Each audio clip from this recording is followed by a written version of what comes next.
Hello and welcome to my half of the Toriko Chapter 619 review. No, sorry, not 619. Sorry, I just got done reviewing Bleach. Anyway, this is Toriko Chapter 316 review.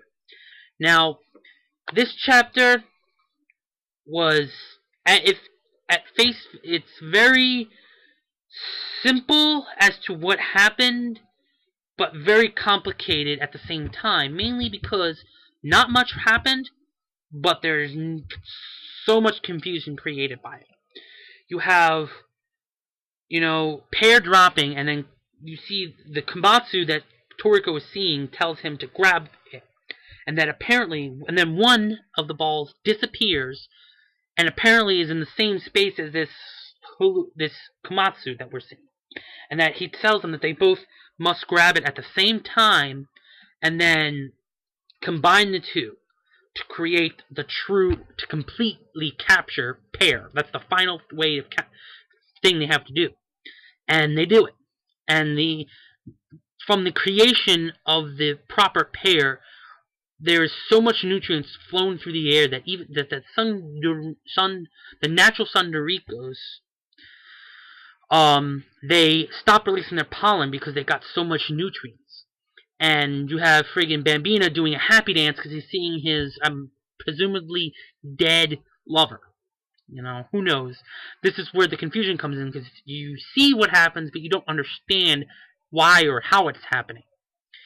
Then you have a bunch of other crazy shit happen. You have friggin' Union show up out of nowhere saying, "Oh, I'm here, and apparently I'm also a camping monster for somehow, and I have Komatsu inside of me, and he's on his last legs. His hair's turning white, and he's about to die any minute now, and we have to hurry up and feed him pear." But then Kaka shows up and spoils the party, saying, "I'm here to obtain pear, and I'm assuming get Komatsu, because I think that's what he said, and kill all you bitches." Now, we have Bambina, who's still doing his happy dance, and you have friggin' Kaka, who's walking through this dance, and Bambina gives the most intimidating look he's given to date. Like, dude, he gave me that look that says, "Bitch, you about to fuck up, fuck you, I'm gonna fuck you up, because you just fucking got in the way of my happy dance. And if anybody who fucks with my happy dance, especially this level of happiness, and just ruins it, will die. Will be murdered so hard that your ancestors will just die and be erased from existence from how much pain they're gonna feel." It's just and you would think that based on Kaka's previously thought of terror of Bambina, that it, whatever it is, won't even think of touching Bambina. But no, it's gonna take it full on, and next week we're gonna get a fight between Bambina and a Blue Nitro.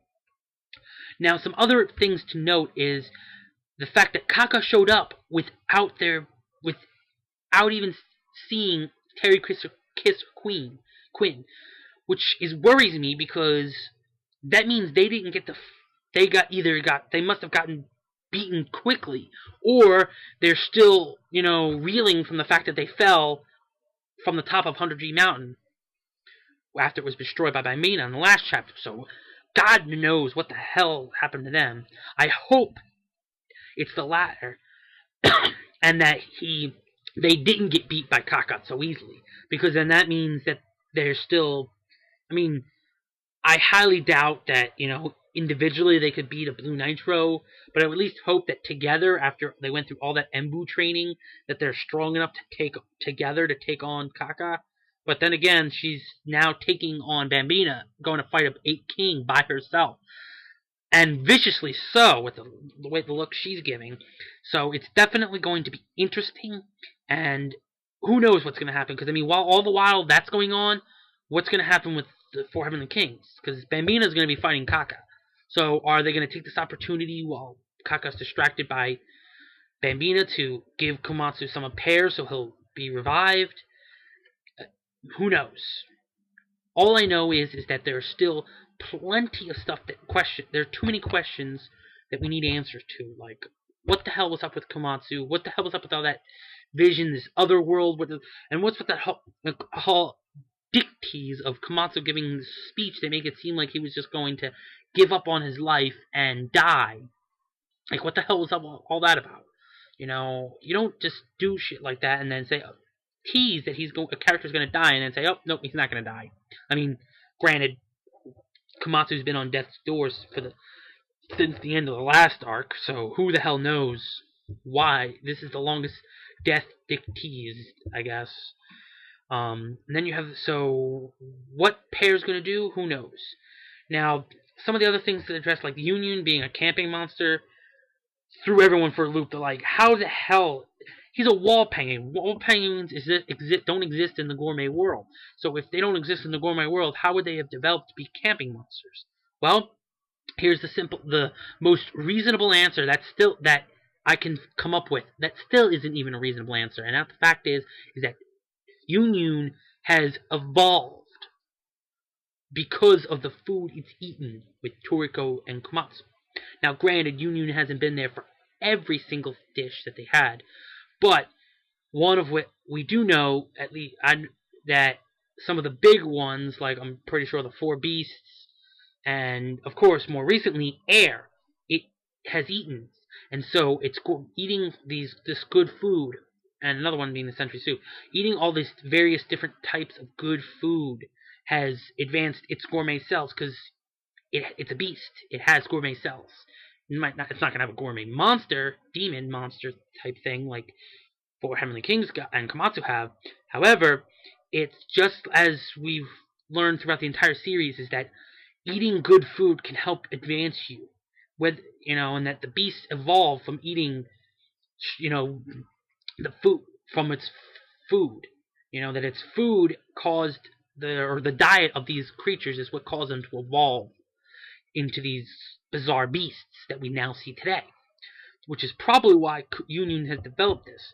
Granted, we don't know too much about the wall penguins. I mean, they showed up briefly in the one arc, was it the Ice Hell arc, but we didn't really go in depth about them and what they're capable of. I mean, for all we know, that's something that they are camping monsters but we don't know. But the point is as of now, it just seems like an ass pull to it. So, like I said, there's so many questions, and this chapter I enjoyed a lot. It was refreshing to not have after all this fighting we've been having with Bambina, to not have a chapter that was so heavily focused on fighting. But at the same time, it was intriguing to get a chapter that challenged us mentally. Now, of course, it's still, I can't give it, that doesn't improve its situation a whole lot, because I'm still want to know what the hell's been going on.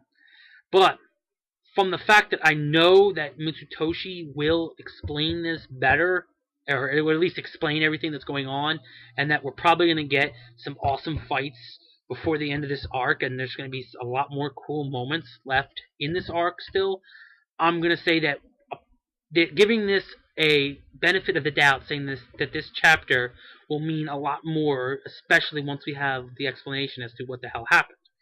So, in closing, I'm saying this was a good chapter, a very good chapter.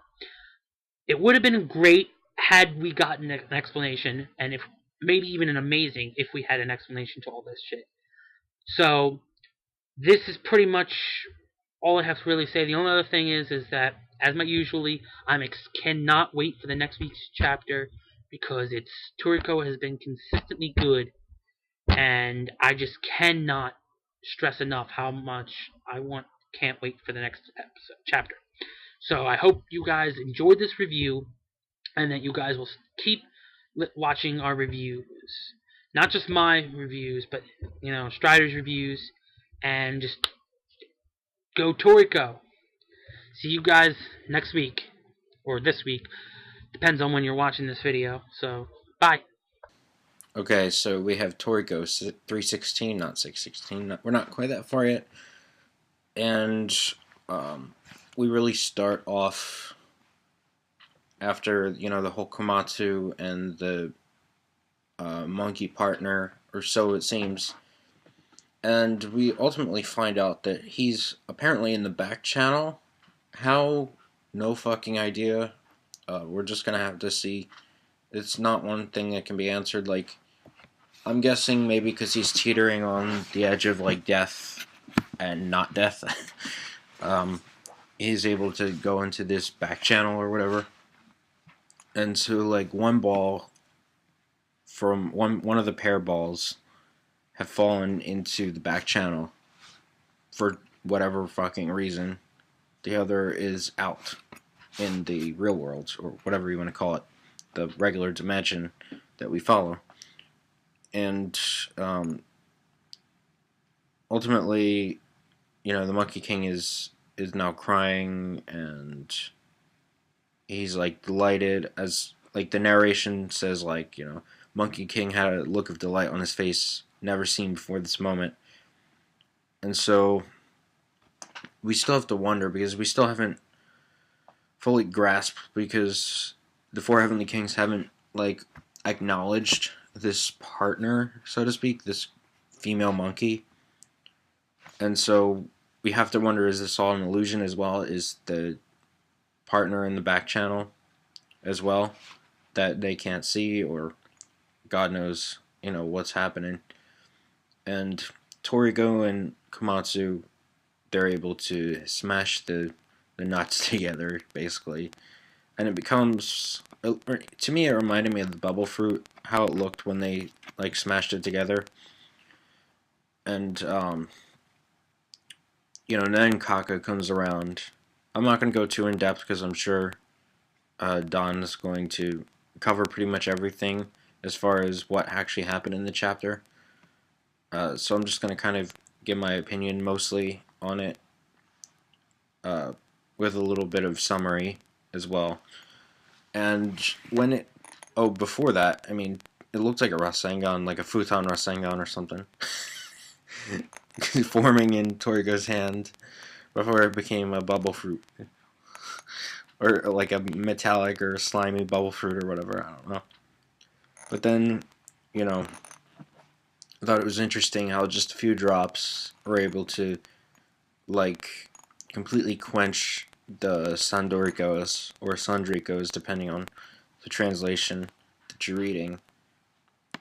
And then we get like this dick tease, basically. Not really a dick tease, but you know what I mean. It was a tease that freaking Komatsu was dead. And honestly, I knew it was bullshit, because I knew they weren't just going to kill Komatsu off at this point. It was obvious from the start, but I knew it wasn't going to happen. But I was like, it would just be so good if it turned out that Komatsu died. And I've already explained myself many times, but for new viewers, I'll kind of reiterate why I think Komatsu should die, and it's because of a few reasons. The main reason why I want Komatsu to die is because of character development and plot progression. The reason why I say this is because if there's a death in a manga for a major character, it should be for a purpose and should have some sort of development, or on either the story, the characters, or both. And I think Komatsu would do both.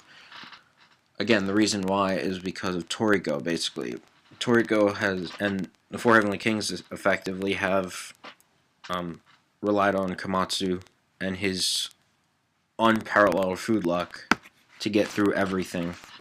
Obviously, they've relied on their strength, but honestly, the food luck has kind of taken itself a bit far as the story goes, and as far as just convenient, like, things happen. And so I feel like, one, if Komatsu is dead, it'll prove something like you have to stop relying on food luck so much, because it's such a flimsy thing at times, because you can be very lucky, but bad things can still absolutely happen just because there's nothing you can do to change it. You have to rely on your own strength, basically. And so I think that would be very good for the Four Heavenly Kings and the story, because it would kind of counterbalance this idea of food luck being so overpowered and just so, like, ridiculously just convenient in general. And for Toriko in specific, he would have, a sort of depression, and it would be very obvious that he'd be in a depression. And what it would force him to do is it would force him to grow as a character and really kind of see things from a different angle. Sort of, I'm not sure how to put it into words, but he would obviously grow as a result because, yeah, he's been relying on him this whole time and all this stuff. And so what he'd have to do is find a new pair, a new chef, basically, in order to form a combo to cook God. And it would definitely be an amazing twist, in my opinion. Because, like, he's the one that's destined to cook God, and as far as we are concerned, but him dying would just change everything, and it would force some sort of mystery on us. Like, who would be the next chef, and who now among everybody is capable of cooking it or preparing it or whatever. And so I've said on the podcast that I would love Starjun to become his partner, and yes, he is sort of a Bishokia on some level, but first and foremost, he is a chef. He's the burner knife, but all the Bishokukai are chefs. They're not Bishokia at heart. They're more or less chefs. Um, the sous chef, head chef, you know what I mean? They're all based on chef positions, cooking positions, even though they also double as Bishokuya because they're so powerful. I mean, honestly, like, any chef worth their salt at this point could prepare food as well as capture it, except for, like, even Komatsu with his milk knife could beat the shit out of certain opponents or, like, low-level captures in order to cook them. And, people like Starjun, fucking Starjun, and let alone, like, Setsuno and Chef Zaus. People like that. And Midora, frickin' Midora. Let's not forget about him. I don't know if he's a Bishokia or chef, or both. But I guess we're going off on a pretty decently long tangent here about why I think Komatsu should die. But I do think it's important to reiterate, since we've changed our format and we've had a lot of newer viewers, I think. So anyway, we find out that Yoon is a camping monster, which is okay. I mean, whatever. I mean, it's an interesting reveal. I don't really have an opinion of it either way. And it seems like Komatsu's hair has turned white. So, he must have used Rene Tensei on somebody. He's about to die now. Anyway, he's not going to die. Pear's going to save him, it's obvious. So Kaka comes in and, is very, very ferocious. And I really like that. Just artistically is a great chapter. Mostly thanks to Kaka. And the text that they use on, like, the translations is, like, awesome. So, Scanlators, you guys did a great job with that. So, apparently they've cooked the most delicious pear they'd ever seen. Or prepared it, rather, because there was no cooking involved. So, I mean, I'm not sure what to say about that. I'm guessing maybe they've never, like, smashed the two together from the back channel and the regular dimension. And ultimately, he or she steps in the way of frickin' Bambina. And oh boy. And oh my gosh, Kaka is now willing to fight Bambina despite sending the four Heavenly Kings after Bambina before. But I think Kaka is going to get dusted, and dusted hard. Reasons: one, the four Heavenly Kings have to make it through this. Because I don't think Bambina is going to be hostile to them anymore. I think they satisfied Bambina. I mean, this whole dance, I mean, he's happy. And so I think they've satisfied him enough that he's not going to be hostile anymore. Obviously, Kaka is going to be hostile and is a blue Nitro. Maybe she's too much for them. I don't know. Unless they use the 240 trillion cells thing, but I don't know.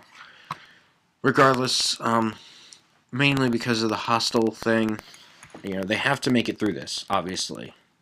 And so I think Bambina is just going to wreck. Bambina is going to wreck Kaka's asshole. Just saying. So, I mean, that's the chapter. I thought it was a really good chapter, sort of. The second half was really good. But the first half was I don't know. For once, I'm not as impressed with the Toriko chapter. It's been a long time since it's kind of been this way. I don't know. It was a good chapter, I'll say, in total. Yeah, I guess that'll be it. I've gone on long enough.